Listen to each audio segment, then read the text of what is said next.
Mesdames, Messieurs, bienvenue à votre magazine de vulgarisation économique sur les antennes de PRC-TV. Challenge Eco vous promène dans les principales innovations contenues dans la loi de finances de l'exercice 2026 de l'État du Cameroun. Cette loi de finances se propose de porter les premiers frémissements du septennat des grandes espérances conduit par le président de la République du Cameroun, Paul Biya. Loris Clette Adian, l'expert de Challenge Eco, est bel et bien connu des téléspectateurs de PSC-TV. Jean-Mathias, le plaisir est une fois de plus renouvelé de vous retrouver dans le cadre de cette émission Challenge Eco. Mesdames et messieurs, merci d'accueillir la présidence chez vous. Comme vous l'avez dit, Jean-Mathias, notre expert est une fois de plus le professeur Désiré Avom. Il est le doyen de la faculté des sciences économiques et de gestion de l'université de Yaoundé 2. C'est à soi. Merci de nous accueillir, professeur. Merci beaucoup, monsieur Jean-Mathias. Merci, Loris Clette, pour avoir accepté, n'est-ce pas, de passer quelques moments dans notre campus à Soa. Professeur Désiré Avom, vous êtes le doyen de la faculté des sciences économiques et de gestion de l'université de Yaoundé 2 à Soa. Comment se porte la faculté au moment où vous nous accueillez dans vos bureaux? La faculté se porte tout à fait très bien.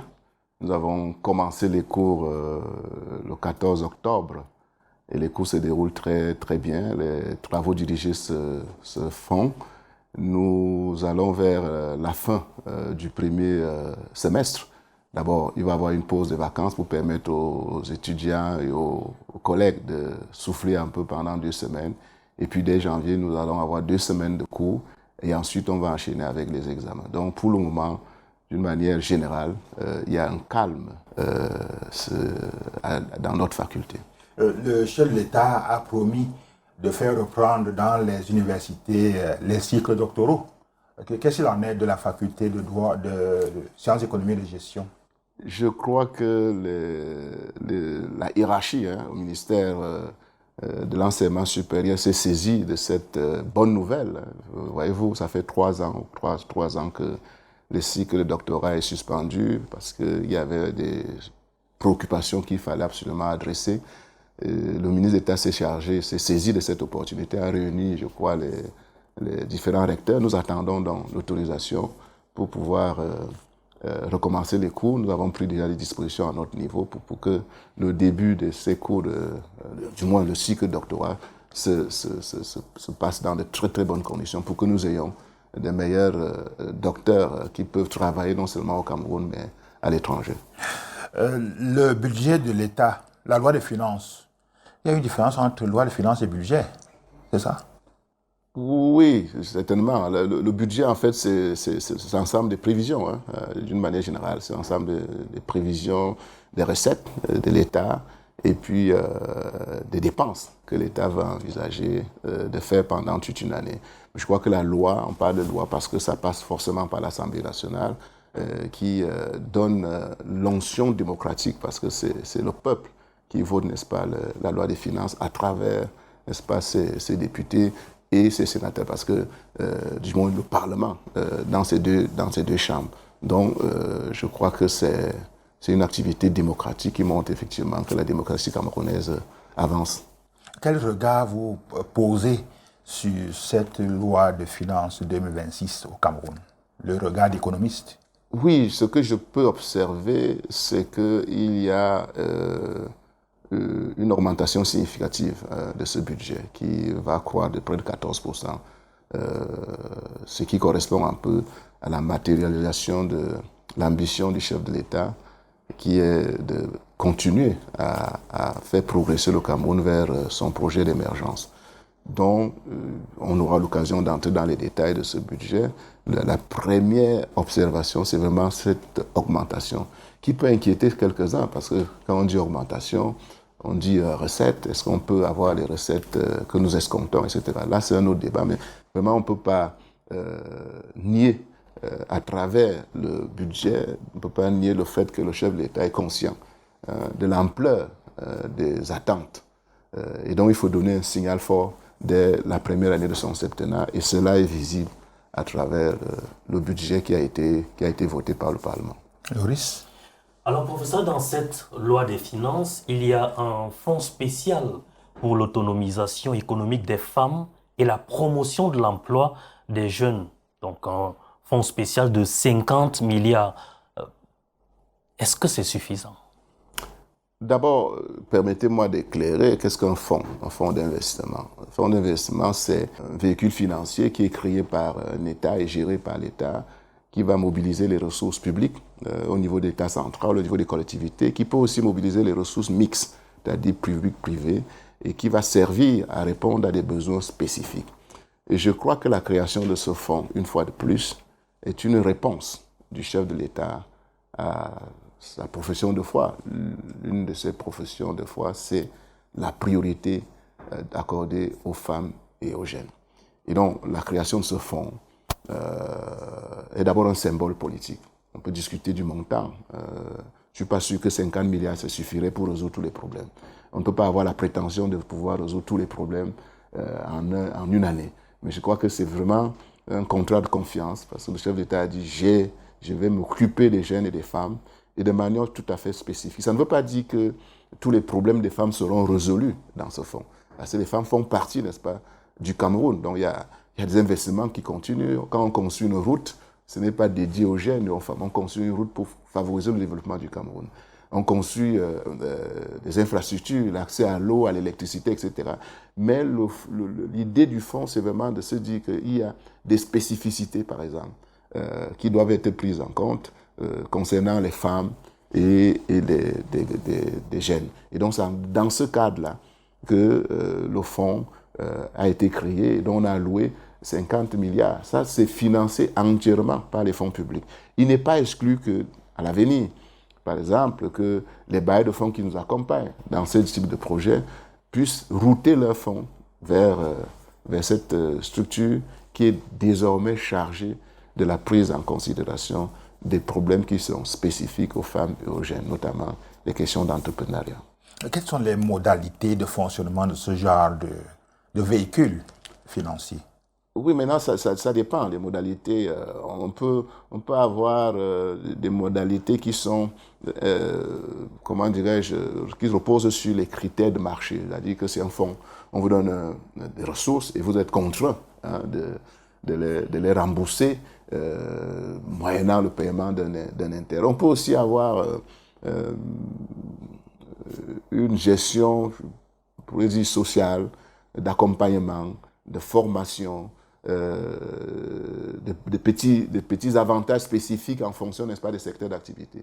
Donc ces modalités devraient certainement être définies par les responsables qui vont gérer, n'est-ce pas, ce fonds, pour tenir compte de la diversité, n'est-ce pas, de notre pays. Quand le Cameroun est un pays diversifié, on ne va pas gérer le fonds uniquement en prenant les considérations, je dirais, extrêmement scientifiques. Il faut tenir compte de la diversité. Il faut que dans ce fonds-là, que toutes les catégories de femmes soient représentées, que tous les jeunes de toutes les régions soient représentés, que tous les secteurs économiques d'activité soient aussi financés. Donc, je crois que ces modalités peuvent être définies, peuvent faire l'objet d'une réflexion pour permettre à ce que ce fonds soit efficace. Ce n'est pas un fonds comme on entend souvent traditionnellement, parce que généralement, les fonds d'investissement ont vocation à être rentables. C'est-à-dire que l'État crée un fonds et puis choisit, n'est-ce pas, des secteurs pour lesquels les fonds peuvent être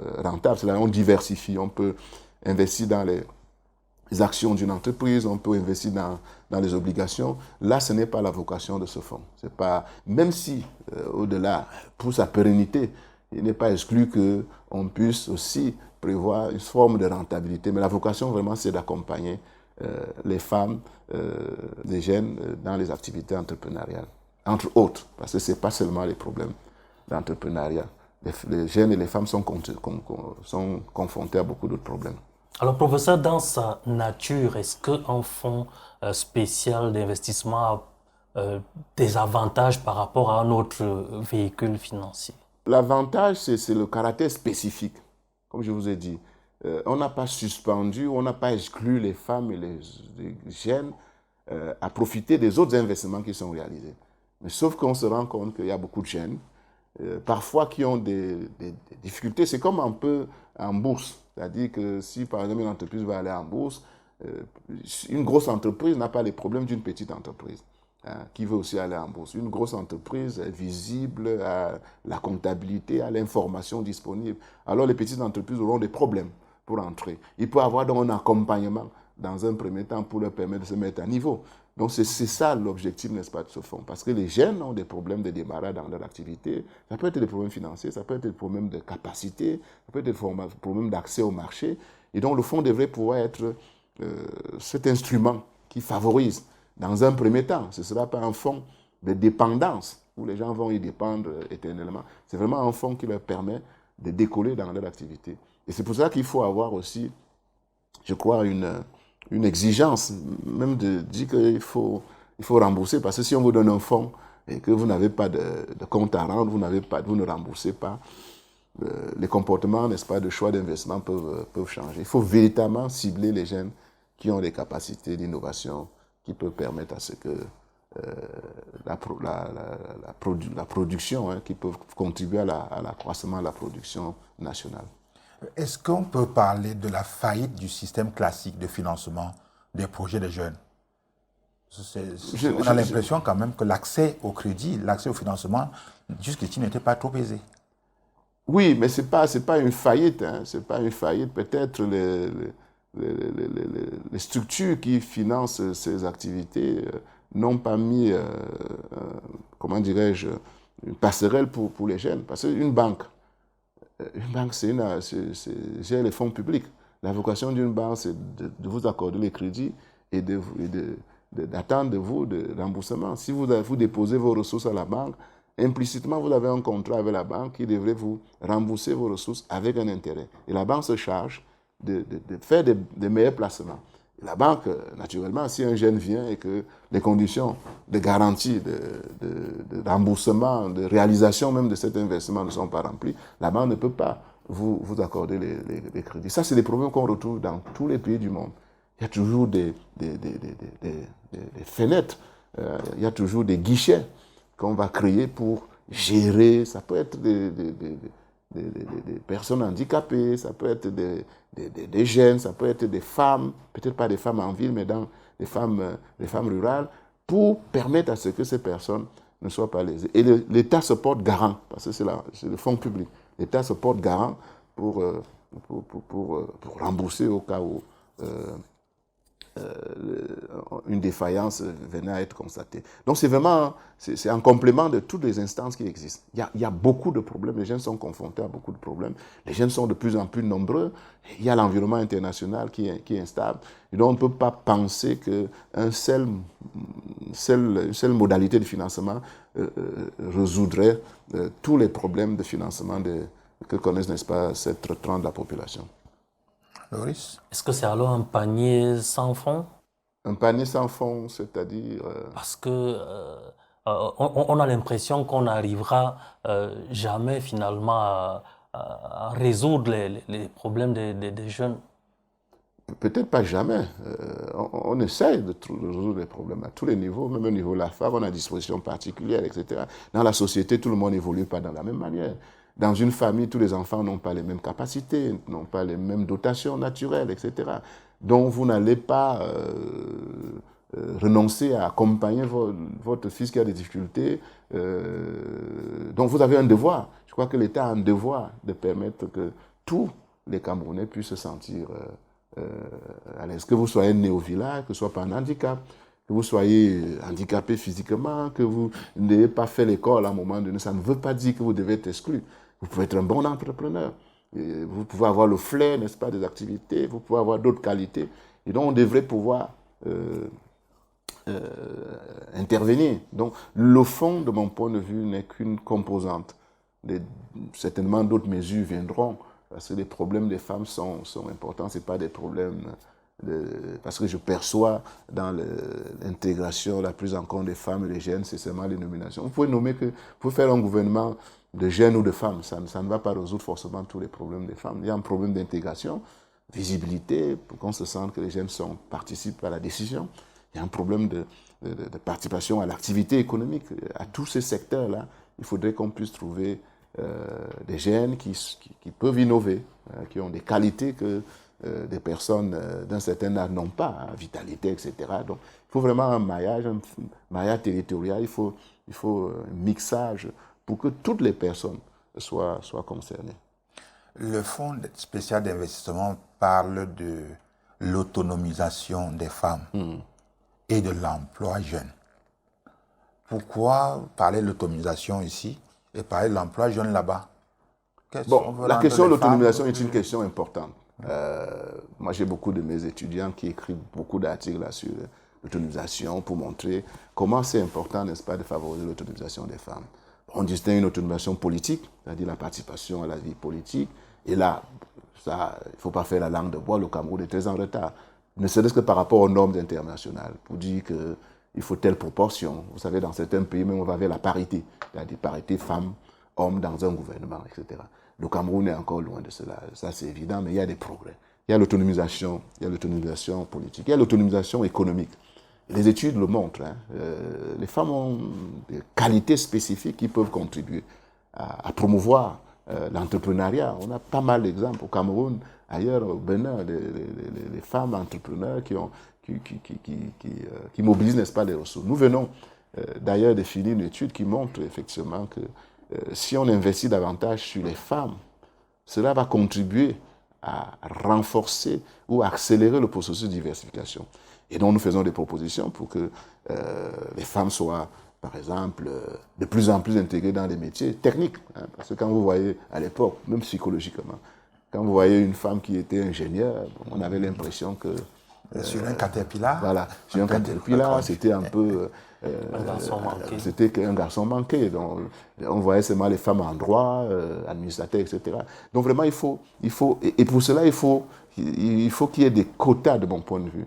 Il faut qu'il y ait des dispositions spécifiques pour dire, voici les femmes qui vont s'intéresser au métier d'ingénieur, voilà d'abord votre quota de place, voilà les avantages qu'on vous accorde, et ça va démystifier tous ces métiers. Bon, moi, j'aurais aucun problème à avoir une femme ministre de la Défense, une femme Premier ministre. On en a vu partout dans le monde comment les femmes qui sont chefs d'entreprise, etc., les femmes ont un potentiel énorme. Donc ça, c'est un choix qui ne se discute pas, peut-être qui est dicté un peu par aussi l'évolution internationale, pour que nous soyons aussi en conformité avec la communauté internationale sur un certain respect des normes. Et puis l'emploi des jeunes, je crois que c'est évident.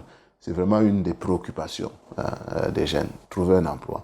Et quand vous ne trouvez pas un emploi, c'est une faillite, c'est un échec, non seulement individuel, mais c'est un échec collectif.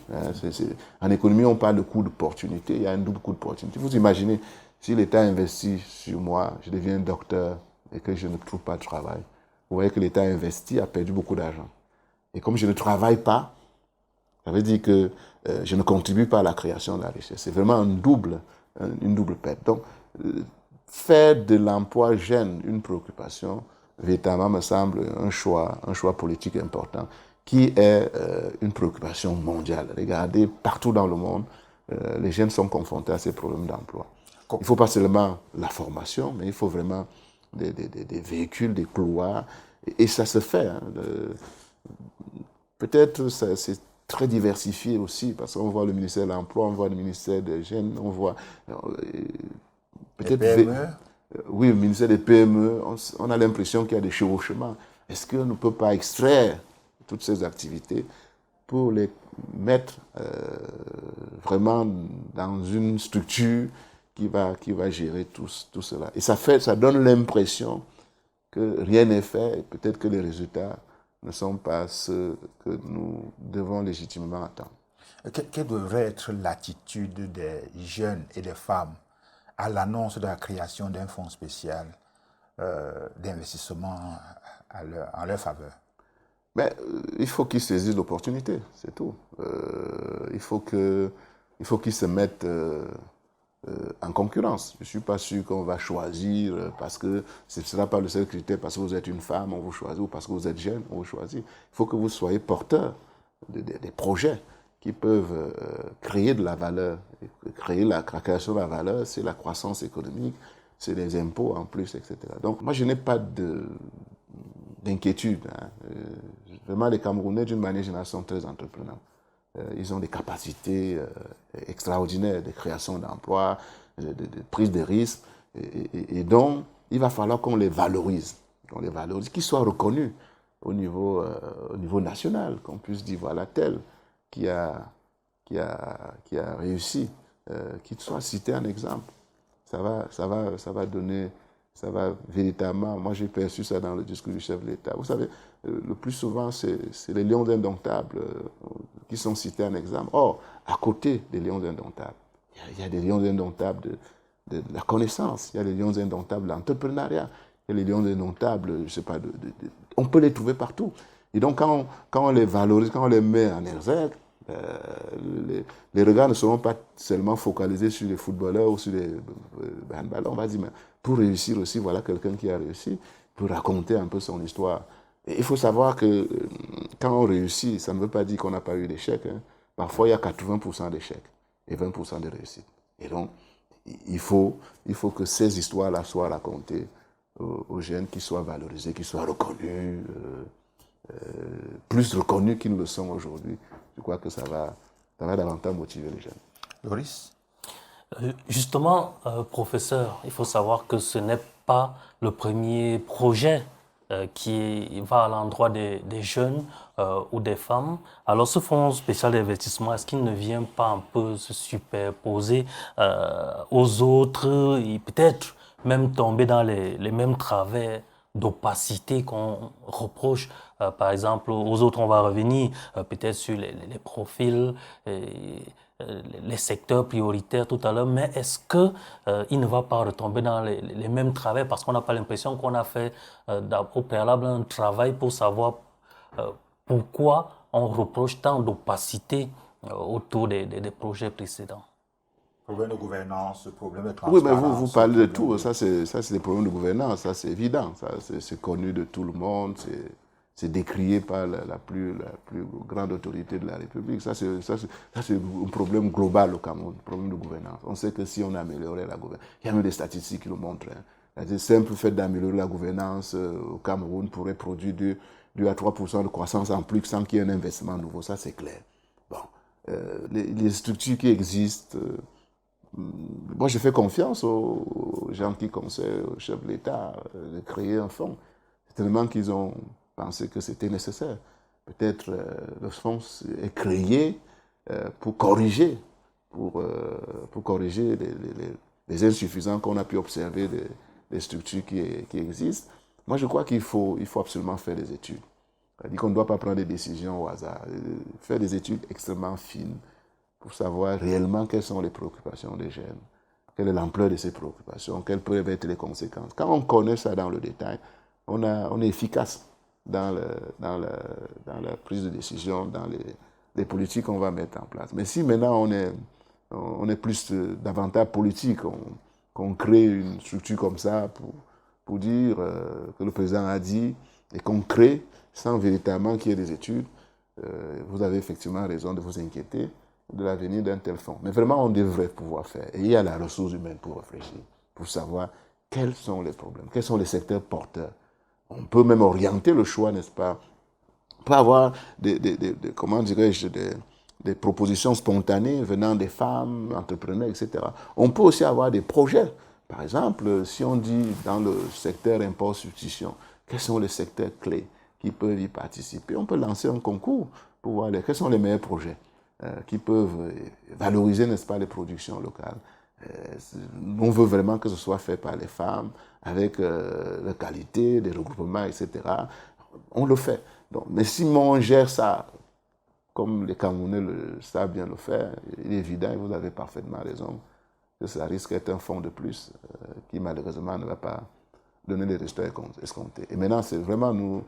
Il y a beaucoup de problèmes, ça, c'est clair, tout le monde le sait, le président l'a dit, qu'il est conscient, n'est-ce pas, des problèmes. Et je crois que les gens qui seront responsables de ces fonds-là ne devraient pas se réjouir. Ils devraient vraiment être, comment dirais-je, avoir une position de gravité. Parce que si vous êtes en responsabilité aujourd'hui, je ne sais pas si ça, vous devez me faire une fête pour vous réjouir de cette responsabilité, parce que l'ampleur des problèmes est telle que il faut immédiatement vous mettre au boulot. Professeur Désiré Avrom, merci de répondre à nos préoccupations dans Challenge Eco, l'émission de vulgarisation économique de PRC-TV. Nous allons passer à l'autre innovation majeure dans la loi de finances 2026 de l'État du Cameroun, la suppression des lignes 94 et 65 de ce budget. Ce qui pourrait en rester est intégré dans les budgets des ministères de l'économie et des finances.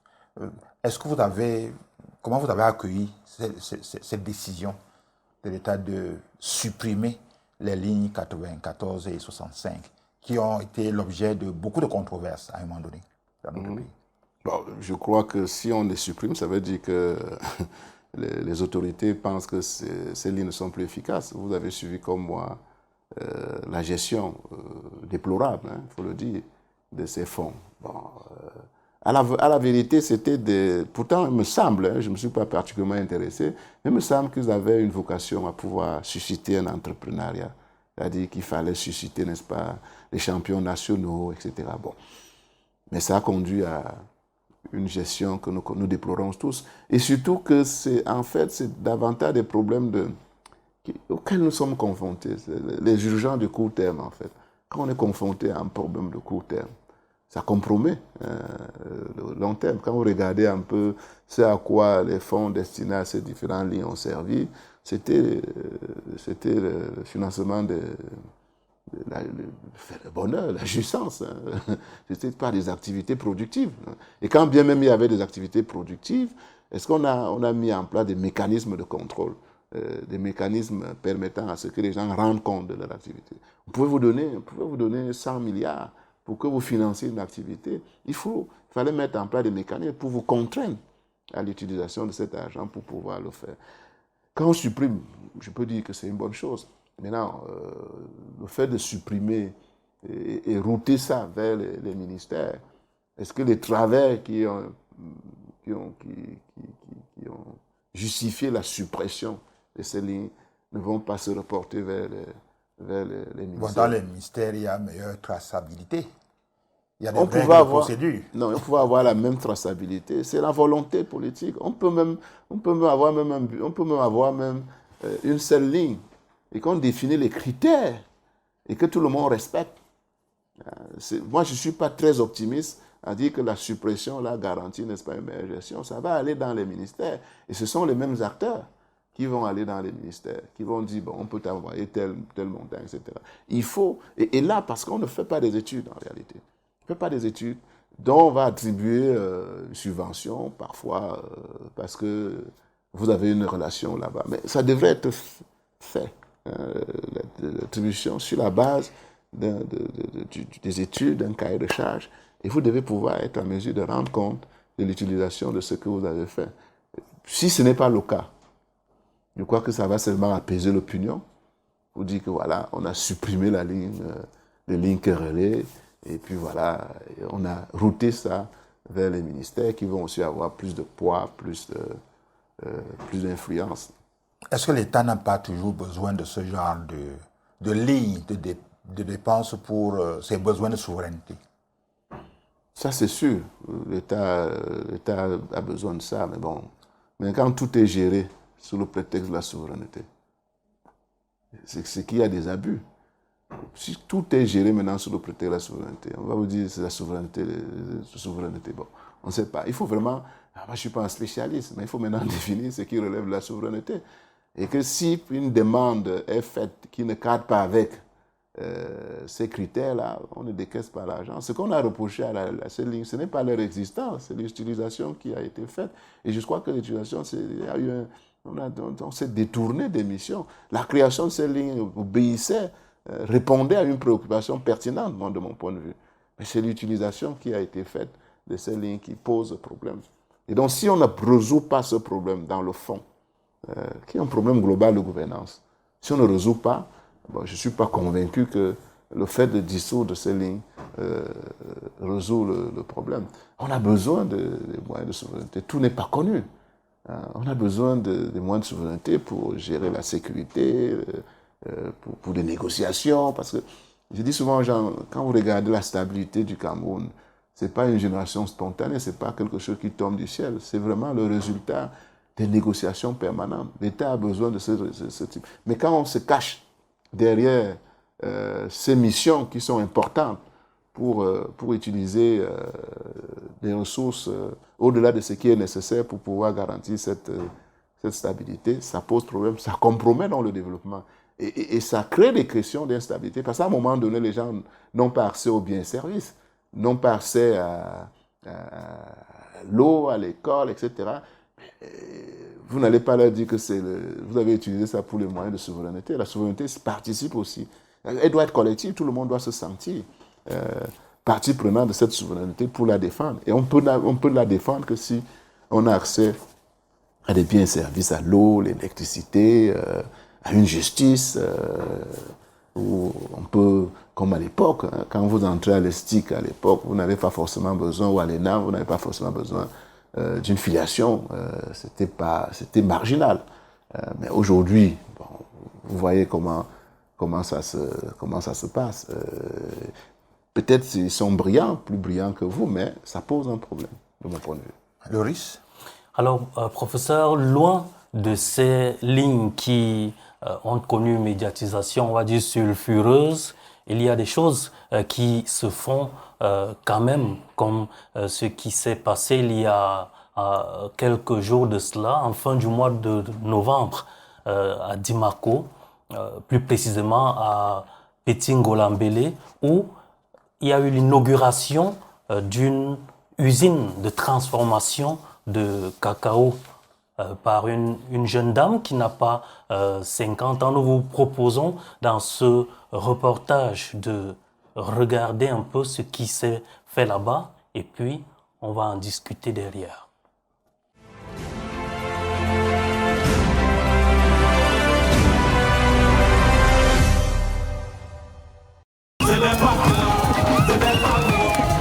Un pas important dans la transformation structurelle de l'économie. Petit-Ngolambélé, village situé à quelques encablures de Dimako, dans la région de l'Est Cameroun, vit un événement exceptionnel ce 28 novembre 2025. Il s'agit de l'inauguration d'une usine de transformation de fèves de cacao en produits finis et semi-finis. L'usine de Ngolambélé est la deuxième mise sur pied par la société Africa Processing Company, après celle de Okwa Maria dans la région du centre, inaugurée le 15 janvier dernier. Preuve de l'importance de cet événement, présidé par le ministre du Commerce Luc Magloire Mbarga Atangana, la cérémonie d'inauguration de l'usine de transformation de cacao d'Ngolambélé a drainé du beau monde, autorités administratives, élites locales, personnalités politiques et traditionnelles.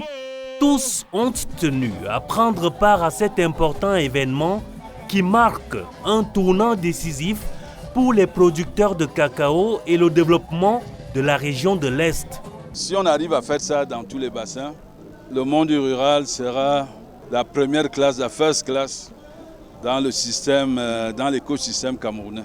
C'est une évidence évidente.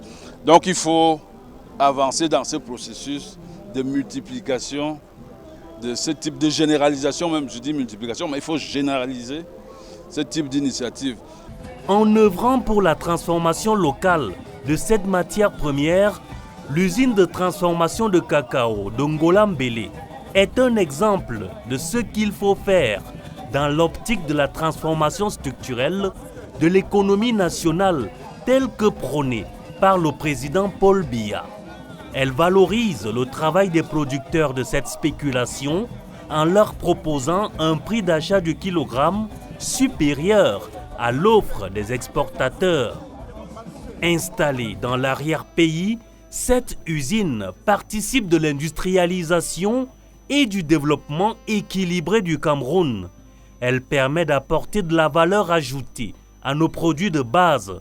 Ngolambélé donne des opportunités d'emploi aux nationaux et contribue à la lutte contre le chômage des jeunes et l'exode rural. Pour son démarrage, Africa Processing Company a en effet recruté et formé une vingtaine de jeunes issus de la localité pour y travailler. L'usine d'Ongolambélé est aussi l'illustration parfaite de l'entrepreneuriat jeune. La société est en effet tenue par une jeune dame, Lisette Claudia Tamé, qui démontre par là que les jeunes peuvent oser et réussir dans ce domaine. L'idée de s'étendre ici, c'est simplement d'être davantage capable de satisfaire le marché que nous nous sommes acquis au fil des années. Et donc, en augmentant notre production, nous pouvons davantage rencontrer la demande de notre marché. La région de l'Est Cameroun est l'un des principaux bassins de production de cacao au Cameroun, avec un potentiel extrêmement important qui reste à exploiter. Avec la construction de l'usine d'Ongolambélé, qui offre de nouvelles perspectives, on peut s'attendre à une amélioration de la production de cette spéculation dans la région. Pour sa part, avec cette usine, Africa Processing Company franchit une nouvelle étape dans le développement du tissu industriel agroalimentaire. De bon augure pour l'économie nationale.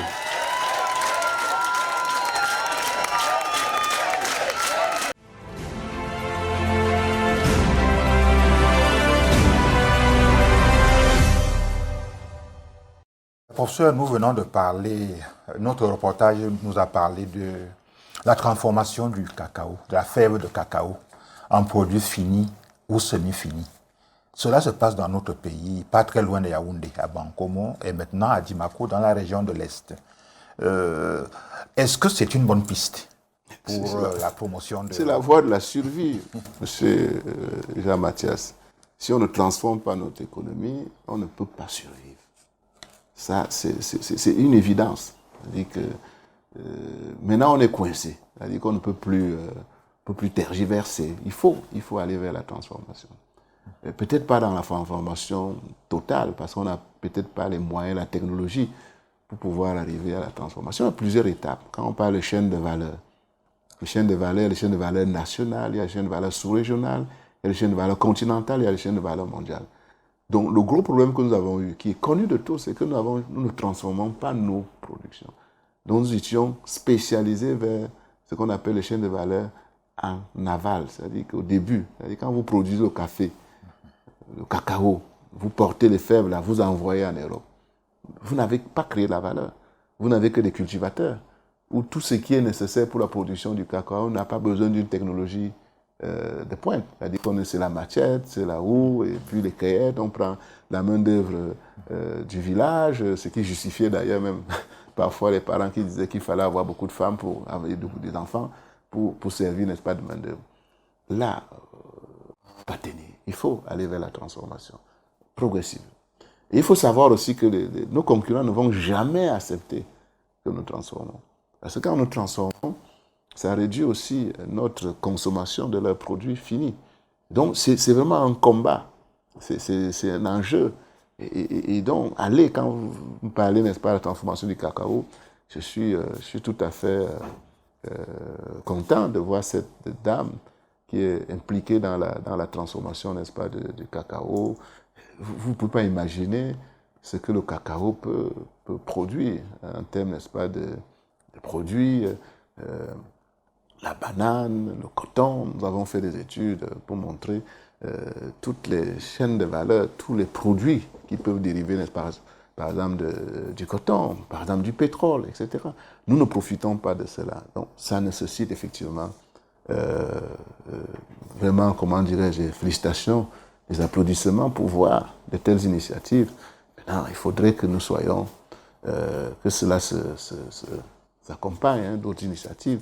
Ça va induire, obliger nous qui sommes en charge de la formation à réfléchir sur ce type de métier. Même si aujourd'hui, l'intelligence artificielle ne nous facilite pas la tâche sur les métiers à venir.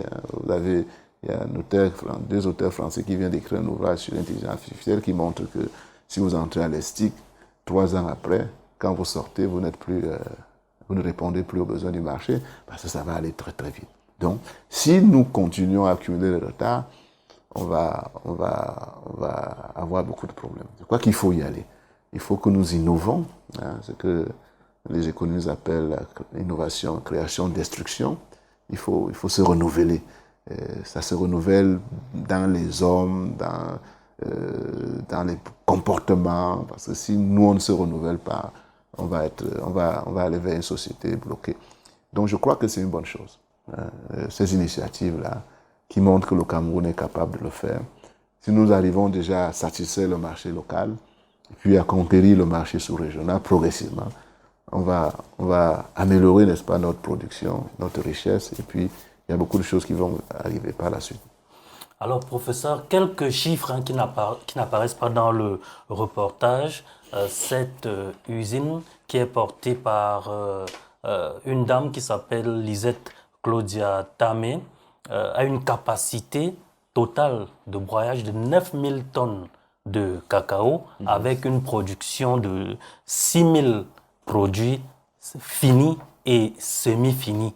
Alors, dans cette usine spécifique de Petit Ngolambélé, elle a recruté une vingtaine de jeunes dans le village qu'elle a amené à Yaoundé pour les former dans le marketing, la communication, la maintenance, l'administration même, et puis pour qu'ils retournent dans leur village travailler dans l'usine qui est implantée dans leur village. Est-ce que c'est pas une masterclass qu'il faut véritablement montrer dans toutes les universités, le chemin à suivre? Bien sûr que nous avons, dans le cadre de nos enseignements, nous évitons, nous avons maintenant l'obligation d'enseigner l'entrepreneuriat dans nos écoles.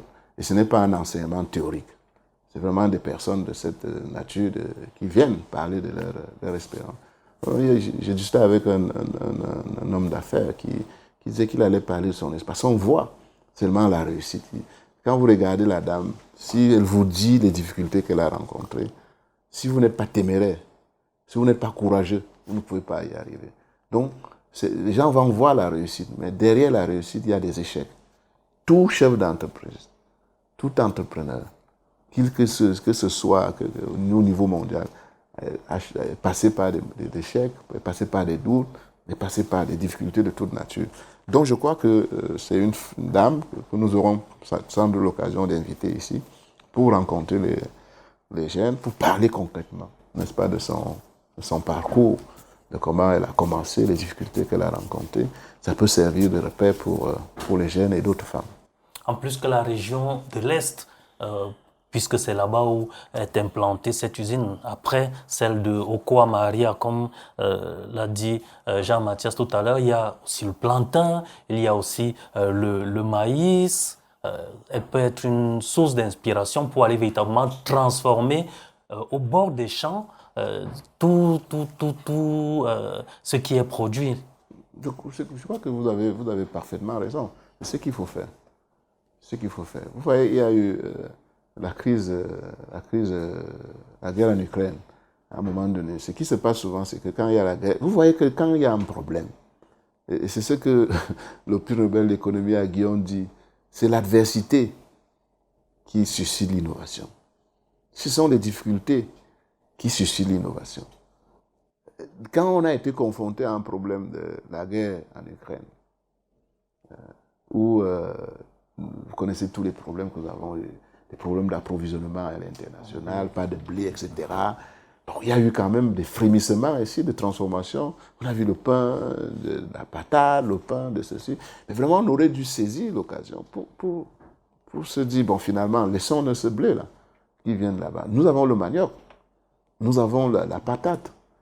Et on allait commencer. Vous voyez, ça continue à être des produits de luxe. Quand vous allez dans les super, quand vous dites, ça devrait être vraiment les produits qui à la disposition du Cameroun. On aurait pu saisir cette opportunité. Mais lorsque la situation redevient normale et que les transports retrouvent leur fonctionnement normal, on continue à importer parce que derrière ça, il y a de gros enjeux, il y a il y a des licences qu'on accorde à certains chefs, certaines entreprises. Et c'est vraiment, on ne peut pas le leur reprocher. Ça fait partie, n'est-ce pas, des enjeux. Il faut bousculer un peu cela pour dire, voilà, si vous ne faites pas ceci, voilà, on va vous mettre en concurrence, etc. Ça permet, n'est-ce pas, à la société d'évoluer. Parce qu'en réalité, quand vous regardez l'être humain d'une manière générale, soit si vous voulez être le meilleur, vous êtes des journalistes, si vous voulez être des meilleurs, vous avez deux options. Première option, c'est de travailler, d'être toujours à la pointe, de se renouveler. Et ça nécessite des investissements, un investissement permanent, ça nécessite des sacrifices. Vous n'allez pas être mondain, vous devez être là à travailler. Ça, c'est une option. Et c'est ce que les entreprises font, qui sont à la frontière technologique. Quand vous avez des téléphones que nous utilisons, quand vous avez les ordinateurs que nous utilisons, les voitures que nous utilisons, les gens se mettent à la frontière technologique parce qu'ils veulent être les meilleurs. Et donc, ils sont permanemment en train de travailler. Une autre façon, peut-être pas d'être meilleur, mais d'être premier, c'est d'étouffer la concurrence. C'est-à-dire qu'il y a des gens qui passent autant temps à empêcher aux autres, n'est-ce pas, de pouvoir évoluer pour être licenciés. C'est ça. Parfois, on se rend compte. Quand vous avez des gens qui ont, par exemple, les licences pour les importations, etc., la stratégie pour eux, c'est vraiment de se maintenir. Et deux façons de se maintenir, soit on innove, soit on investit pour empêcher aux autres, n'est-ce pas, de rentrer sur le marché. Et donc, si on ne peut pas casser ça, si l'État ne peut pas intervenir, on a des difficultés. Donc, nous devons saisir toutes les opportunités, difficultés. Quand il y a une difficulté, nous devons sortir plus fort que nous l'étions avant, mieux organisés que nous l'étions avant. Professeur Désiré Avong, nous allons poursuivre cet entretien en revenant sur l'utilisation du levier de la fiscalité par l'État dans le budget 2026. Quel rôle peut jouer ce levier dans la promotion de la production interne? La fiscalité, c'est un instrument à la disposition de l'État. On a la politique fiscale, on a la politique monétaire, sur laquelle on ne peut pas trop agir, parce que la politique monétaire est définie dans un cadre communautaire à travers la Banque centrale. Nous avons la politique budgétaire. Bon, parfois, la politique budgétaire, on peut associer à la politique fiscale. Parfois, on trouve quand même qu'il y a des spécificités. La fiscalité est quelque chose c'est vraiment un outil de souveraineté. C'est un outil de souveraineté, c'est un outil d'adhésion. Parce que quand vous demandez de payer les impôts, ce qu'on appelle en économie le consentement à payer, vous devez être content. Même si vous n'êtes pas, vous devez payer les impôts. Parce que vous savez qu'en retour, ce sont les moyens que vous donnez à l'État pour pouvoir améliorer votre cadre de vie. Si vous voyez qu'il y a une amélioration du cadre de vie, naturellement, vous allez être plus disposé à payer les impôts. Donc, c'est vraiment un instrument dont l'utilisation doit être quand même assez délicate parce que si vous n'utilisez pas très bien cet instrument, vous pouvez perdre le contrôle de votre économie. C'est-à-dire que si vous faites ce qu'on appelle la concurrence fiscale, qui consiste justement dans la volonté du gouvernement à attirer le maximum d'investisseurs dans un secteur, vous baissez beaucoup d'impôts, ce qu'on appelle la concurrence fiscale, vous baissez les impôts pour attirer les investisseurs. Vous n'êtes pas sûr que vous allez les attirer parce que vous n'êtes pas seul à pouvoir le faire. Et puis, ça devient aussi un instrument qui est dangereux, enfin difficile à manipuler si vous comptez tellement sur cet instrument et que vous augmentez les impôts. Vous arrivez à ce que les économistes appellent la fameuse courbe de l'affaire de façon assez simple, c'est trop d'impôts tue l'impôt. Donc vous voyez que c'est une gestion extrêmement délicate. Il faut bien cibler, bien expliquer ce que nous allons faire en termes de fiscalité. Donc, si vous regardez les tensions qu'il y a entre le partenariat et le gouvernement, c'est le point de comment dirais-je, de discours, d'achoppement, c'est la question fiscale. Vous voyez, l'État est un peu quelque part, je dirais, piégé. De toute façon, les gens, les chefs d'entreprise vous disent qu'on asphyxie les entreprises des impôts. Vous voyez, en même temps, le secteur privé dit qu'on n'a pas des infrastructures, on on n'a pas les routes, on n'a pas l'électricité, etc. Vous voyez que la difficulté du gouvernement, comment je fais? Je baisse les impôts, je n'ai moins de moyens pour créer l'environnement pour le développement des entreprises, ou je augmente les impôts. Vous voyez, c'est extrêmement difficile. Donc c'est un instrument important. Et à chaque loi fiscale, loi de finances, il y a des améliorations. Parce qu'en fait, on ne peut jouer que soit sur le taux, soit sur la base. Si on n'arrive pas à augmenter les impôts, il faut élargir la base. L'assiette, c'est vraiment important. Et la difficulté que nous avons, c'est la taille de notre secteur informel. C'est-à-dire beaucoup d'activités se font, même si vous les voyez, mais ils sont toujours considérés comme informels, ils sont difficilement taxables. Mais je crois que le gouvernement, depuis un certain temps, apporte toujours des innovations. Et c'est en fait ce que les économistes appellent la stratégie chat et souris, c'est-à-dire innovation, réglementation, innovation. On innove, et puis les gens vont chercher à contourner la réglementation. Après, vous voyez qu'on va taxer de plus en plus des produits cosmétiques, des produits, des frais à l'hôtel, etc. Parce que l'État a besoin, n'est-ce pas, des ressources, et il faut aller chercher ces ressources là où elles existent, ce qu'on appelle les niches fiscales. Dans la loi de finances de l'exercice 2026, il est prévu l'augmentation du droit d'accise sur les bouteilles de gaz domestique vides importées. Parce que, dit-on, à Douala, il y a des structures qui sont installées pour produire cela. Comment vous regardez cela? Décourager les importations pour stimuler la production locale? Bien sûr, ça c'est vraiment une mesure classique. Hein. Il n'y a pas une invention. On protège le marché local et on donne les moyens aux entreprises locales de pouvoir produire en qualité. Parce que vous pouvez aussi produire des bouteilles de mauvaise qualité. Si maintenant les bouteilles qui sont produites... jusqu'ici, il n'y a pas eu de plainte. Voilà, bon, si ces bouteilles commencent à exploser dans les maisons, les gens vont avoir peur. Dès lors que vous respectez les normes de sécurité et que vous pouvez fabriquer ces bouteilles en moins de coûts, il est évident que l'État va vous accompagner. Moi, je crois que c'est une très, très bonne mesure qui va dans le sens comment dirais-je, d'import substitution, qui est maintenant le slogan du gouvernement. Loris, nous allons continuer sur la suppression de la TVA sur beaucoup d'activités, notamment les biens et équipements, les biens d'équipement, qui entrent dans la mise en place des infrastructures de production. Et on a constaté quand même que beaucoup de biens d'équipement sont importés de l'extérieur. Et lorsqu'on a réduit la TVA ou supprimé la TVA sur ces biens d'équipement, on constate quand même qu'en même temps, on favorise l'implantation des unités de production locales, mais aussi l'État perd des ressources énormes. Est-ce que c'est facile à gérer? Oui, mais l'État perd les ressources, on doit dire, la première année.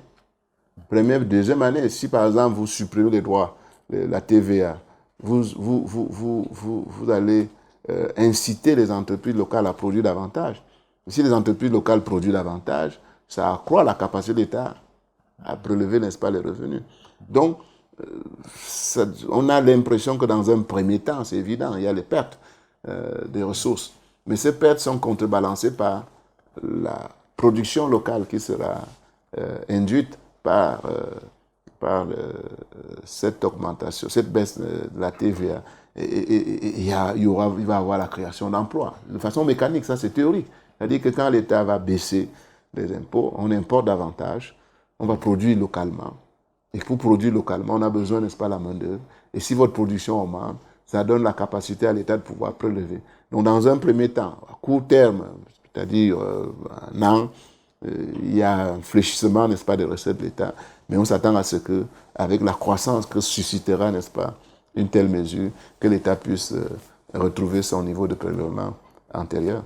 Pourquoi ces mesures ne s'appliquent-elles pas à l'importation du riz, qui semble être la denrée la plus consommée au Cameroun? Oui, ça ne s'applique pas. Pour favoriser la production interne du riz? Je crois qu'il y a des enjeux derrière la production du riz, ça c'est évident. Il y a des opérateurs économiques qui doivent certainement avoir des intérêts, qui se battent pour maintenir leurs intérêts. On ne peut pas le leur refuser. C'est-à-dire que je crois aussi que l'État n'est pas complaisant. Il y a quand même des initiatives qui sont signalées de la production du riz dans l'extrême nord. Moi, j'ai acheté le riz de Yagua, qui a un bon goût. Le riz de Ndop. Le riz de Ndop, mais bon, pour l'acheter, il faut avoir les moyens de pouvoir l'acheter. Parce qu'il était relativement plus cher que le riz qui vient de... Donc il va falloir qu'on augmente les capacités de production de ces entreprises nationales pour que, en produisant à grande échelle, naturellement, l'un des impacts, c'est la diminution, n'est-ce pas, du prix d'achat. Et donc, tant que cela ne sera pas possible, le marché sera segmenté entre d'une part, la satisfaction par la production locale et d'autre part, par la satisfaction des importations. Professeur Désiré Avom, doyen de la faculté de sciences économiques et de gestion de l'université de Yaoundé 2 à Soa, nous allons parler maintenant de l'endettement public. Tout à l'heure, vous avez célébré l'augmentation du budget de l'État pour 2026 qui passe à 816,4 milliards de francs CFA, une augmentation de près de 14%. Mais on peut avoir peur. On peut craindre que cette augmentation nous entraîne vers le renforcement de l'endettement public. La crainte est légitime, elle est normale. Parce que quand on regarde un peu... C'est pour ça que j'ai dit que le budget, bon, vous augmentez le budget, comment vous financez? Comment vous financez votre budget? Il me semble quand même que la part de l'endettement demeure importante dans le financement de ce budget. Encore faut-il que les choses soient claires. Si vous financez le budget, si on va s'endetter pour payer les salaires, ça pose réellement un problème. Ça pose réellement un problème. Parce qu'on ne peut pas se développer si on ne s'endette pas. On ne peut pas construire des infrastructures. On ne peut pas construire une autoroute Yaoundé-Douala, une autoroute Kribi et Deya sur fonds propres. Ça veut dire qu'on va prendre l'intégralité de notre budget. On dit on ne fait plus rien. Même si vous voulez mourir, on va investir. Donc l'endettement reste toujours une modalité, n'est-ce pas, de financement de nos activités. Le problème, c'est de savoir, on s'endette pour faire quoi? Et quand on a su pourquoi on s'endette, est-ce que l'endettement, les fonds pour lesquels nous sommes endettés, ont permis de réaliser ce pourquoi nous l'avons? Si ces conditions ne sont pas respectées, on va accumuler l'endettement et ça va devenir l'endettement qu'on qualifie de Ponzi, c'est-à-dire qu'on va même s'endetter pour rembourser les traits de la dette. Donc, aucun pays, regardez un peu ce qui se passe dans d'autres pays au monde, en France, le niveau d'endettement est élevé. Les États-Unis, le niveau d'endettement est élevé. Bon, on ne peut pas faire des comparaisons. Même au Sénégal? Au Sénégal, le niveau d'endettement est élevé. Mais ce que vous pouvez observer quand vous arrivez au Sénégal, vous voyez quand même qu'il y a des transformations structurelles. Moi, j'ai des collègues qui viennent du Sénégal. Ils voient. Moi, j'étais en train de... J'ai vu une vidéo sur WhatsApp où on montait les 10 plus grands, meilleurs aéroports d'Afrique. J'étais surpris, c'est Madagascar, c'est l'île Maurice, c'est le Sénégal. Ça a été conçu sur quoi? Sur l'endettement. Maintenant, il faut essayer de créer les conditions de rentabilité, créer les conditions de croissance pour pouvoir rembourser. On va nous prétexter que le Sénégal est au bord de la faillite. Bon, mais il y a des infrastructures. On va peut-être restructurer, etc. Si on s'endette pour dire qu'on construit une autoroute, il faut que cette autoroute soit construite. C'est tout. Et puis on va voir. Mais si on s'endette, on dit qu'on va construire l'autoroute et qu'on ne voit pas l'autoroute et qu'on ne voit pas les ressources, on ne voit pas la contrepartie, c'est un problème. Même à titre individuel. Jean-Mathieu, moi, c'est pas parce que je ne peux pas dire que j'ai l'argent. Si vous me demandez 10 000 francs pour aller manger, aller boire la bouillie, que vous allez me rembourser, je vous demande comment vous allez faire pour me rembourser. Si vous me dites que vous voulez 50 000 francs pour aller faire un call box, je dis tiens, ça c'est un investissement. Il peut arriver que vous aurez des difficultés à me rembourser, mais vous avez été endetté pour réaliser une activité. Il peut arriver que vous faites un call box et puis un voleur vient prendre votre téléphone. C'est un autre problème. Donc si on s'endette pour payer les salaires à la fonction publique, c'est ça qui pose problème. Si on s'endette pour construire des universités, parce qu'on estime que les Camerounais bien formés, qu'ils soient au Cameroun ou à l'étranger, il va avoir un retour sur investissement. On est d'accord. Donc, on ne peut pas se passer l'endettement. Ça va être difficile, surtout dans le contexte qui est le nôtre. Mais là, il y a un problème, il y a une difficulté à se situer entre la soutenabilité et le risque de surendettement pour certains pays de l'Afrique centrale. Bien sûr, le Cameroun, bon, on s'enferme toujours derrière le seuil communautaire. 70%, on est bien loin. Pour le dépasser, ça peut aller très vite. Donc, il faudrait que nous puissions nous endetter pour investir. C'est la solution. Investir. Et que, vraiment de façon exceptionnelle, il peut arriver qu'on soit perturbé, parce qu'il y a des chocs, il y a des incertitudes, il y a beaucoup de choses qui peuvent perturber, n'est-ce pas, la trajectoire de nos finances publiques, qui peuvent perturber les hypothèses sur lesquelles notre budget se fonde, qui peuvent justifier exceptionnellement qu'on puisse recourir à l'endettement pour consommer. Ça ne doit pas être une pratique, en fait. Ça devait être des choses ponctuelles et qui devaient se corriger immédiatement. Si ce n'est pas le cas, on se crée les conditions d'une crise d'endettement avec les conséquences que nous connaissons, puisque nous l'avons déjà vécu dans le passé. Maurice? Alors ça veut dire que fondamentalement, comme on l'entend ici et là, l'endettement, ce n'est pas une épée de Damoclès qu'on pose sur la tête des générations futures. Si, ça devient une épée de Damoclès si les conditions de remboursement ne sont pas réunies. Si vous prenez l'endettement, par exemple, vous vous endettez pour manger. Moi, je serai content, je vais manger, sachant qu'à la période T+1, je ne serai plus là. Ça va être le problème de ceux qui seront là.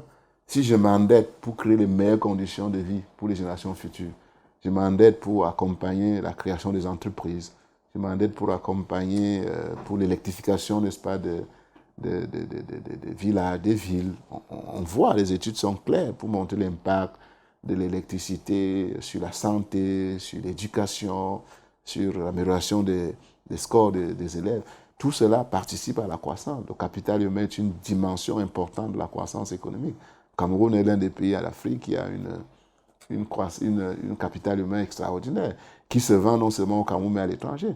Maintenant, ceux qui sont à l'étranger, si vous créez les conditions pour qu'ils reviennent ici, ils vont revenir. Donc, si on s'endette pour manger, on dit comme les Camerounais, on se met ça veut dire que c'est même un acte même de méchanceté, en fait, pour les générations futures. On devrait s'endetter pour leur laisser les meilleures conditions de vie que nous l'avons eues. C'est-à-dire pour améliorer, n'est-ce pas, l'accès à Internet, accroître leur capacité à utiliser, n'est-ce pas, l'intelligence artificielle, les infrastructures dans la santé, qui soient mieux soignées, que si je sais pas, on opérait les gens avec un couteau dans les années 60, que ce soit plus le cas aujourd'hui. Lorsqu'on vous opère, qu'on ne voit pas de cicatrices. Donc, vous voyez, ça nécessite des investissements qui doivent nous obliger à acquérir des technologies de pointe. Ce type d'investissement doit être compatible avec notre développement, parce que le gros risque aussi, c'est de surinvestir sans qu'il y ait une garantie, n'est-ce pas, de retour sur investissement. Il y a certains pays qui ont beaucoup investi, mais où l'impact n'est pas aussi visible qu'on l'aurait espéré. Donc, oui à l'endettement, mais l'endettement pour investir. Vous regardez, Guillaume a fait un rapport pour dire l'Europe. Vous voyez, quand ces gens-là parlent de leur pays, mais vous êtes un peu traumatisés. Vous dites que l'Europe est en retard par rapport aux États-Unis. L'Europe est en retard par rapport à la Chine. Il faut investir dans le rattrapage. Le rattrapage technologique. Voilà les gros débats. Et donc, ils vous disent qu'il faut lancer un gros emprunt pour investir dans le rattrapage. Parce qu'on risque de décrocher sur le plan technologique, sur le plan de la productivité, etc. Vous voyez qu'on investit, on veut lancer un gros emprunt pour créer les conditions d'une meilleure croissance, sans laquelle le remboursement ne sera pas possible. Mais si on s'endette pour payer les dettes, les avancements, et l'expérience montre que, monsieur, que lorsque on a un peu de revenus, nos besoins s'exportent, la satisfaction de nos besoins s'exporte. Si vous avez un peu d'argent, vous voulez mettre une belle cravate, ce n'est pas sur le marché local que vous allez trouver Si vous voulez boire un bon vin, un bon whisky, un bon champagne, ce n'est pas sur le marché local. Vous voyez que quand vous vous endettez pour payer les salaires, imaginez si j'avais un retard dans le paiement de mes avancements. Et subitement, vous me donnez 20 millions de francs comme moi. Et je suis convaincu qu'il y a une bonne partie qui va aller à l'étranger. Si je veux changer un téléphone, je vais dire, bon, je vais changer de téléphone, je vais acheter une voiture, ça va aller là-bas. Vous voyez? Donc, il faut qu'on investisse. Sans l'investissement, je crois qu'on compromet notre avenir. Il faut qu'on innove. Les innovations doivent être des réponses à nos problèmes. Et les Camerounais ont les capacités.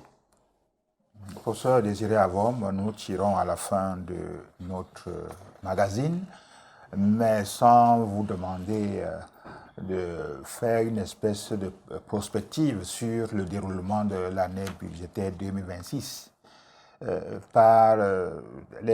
Pendant les 3 dernières années, on a enregistré au cours des mois de juin-juillet, des ordonnances du chef de l'État portant rectification de la loi de finances. Vous pensez qu'en 2026, on pourrait éviter cela? Ben, ça, c'est une question un peu difficile. En réalité, le budget est prévisionnel. Le budget est prévisionnel. Et le rectificatif budgétaire aussi peut être, je crois, lié à un choc positif, par exemple.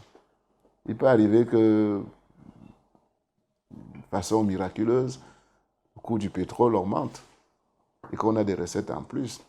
On a la possibilité soit de faire une épargne nationale, laisser le budget continuer tel que cela a été prévu et constituer une épargne pour faire agir dans le budget d'après. Mais on peut aussi avoir des urgences que le pétrole, les prévisions sur lesquelles on s'est appuyé ne se réalisent pas.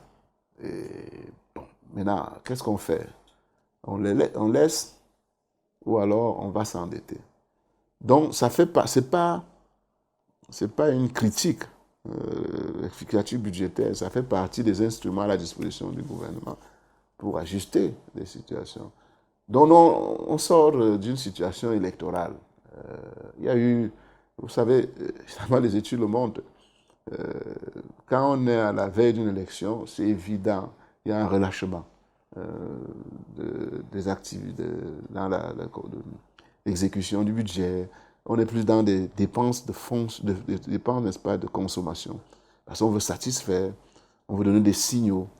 Et puis à l'après, généralement, il y a toujours un peu d'austérité. Mais ce que j'observe, maintenant, si le budget se réalise, c'est en contradiction avec les trajectoires que nous observons sur le Wallon. Parce qu'il y a toujours, à la veille des élections, il y a un relâchement. On est en campagne. On doit commencer à trouver des solutions à des problèmes auxquels nous n'avons pas trouvé de solution. Et puis, généralement, quand on est réélu, on commence d'abord par une période, n'est-ce pas, de récession. Or, le budget tel qu'il se présente, vous l'avez signalé, une augmentation significative de 14%, marquant la volonté de continuer avec la trajectoire que nous avons commencée avant les élections. Donc, il faut que chaque franc injecté dans l'activité économique ait une contrepartie en termes d'activité réelle. Si ce n'est pas le cas, on va avoir des problèmes, on va toujours s'endetter et ça va créer des difficultés. Donc il faut vraiment que nous soyons, comment dirais-je, que nous soyons solidaires. que nous aimons notre pays, à quelque niveau qu'on se situe, que nous savons, que nous intégrons que c'est un patrimoine et qu'on doit être utile. L'utilité consiste aussi à avoir la mesure dans toute chose. La mesure dans toute chose. Dans l'accumulation, il faut avoir la mesure. Étant entendu que, contrairement à l'État est atemporel, alors que nos vies sont limitées dans le temps. L'État est atemporel, l'État continuera, quel que soit. Donc, si nous, on considère que nous sommes atemporels, et par conséquent, on doit accumuler de manière illimitée, ça va être assez compliqué. Moi, je reste optimiste en se disant qu'il peut y avoir des chocs positifs qui améliorent plutôt notre trajectoire des finances publiques que ne le détériorent. Merci, professeur Désiré Avom. C'est sur cette note positive, cette note d'espoir que nous allons boucler ce magazine Challenge Eco, réalisé depuis SOA à l'Université de Yaoundé 2, faculté de sciences économiques et de gestion. Nous sommes donc arrivés au terme de la production Challenge Hebdo sur la pertinence des innovations contenues dans la loi de finances 2026 de l'État du Cameroun. Merci, professeur, d'être venu nous éclairer sur cette loi de finances. Merci beaucoup. C'est moi qui vous remercie d'accepter de venir en banlieue, laissant la ville pour venir ici. Merci beaucoup pour cette opportunité que vous nous donnez de pouvoir apporter quelques explications sur aujourd'hui la loi des finances. Peut-être demain ce sera autre chose. Merci beaucoup. Merci, merci beaucoup, professeur. Loris Clède, merci. Merci à vous, fidèles téléspectateurs, pour la confiance que vous nous faites. Merci à vous, Jean Mathias.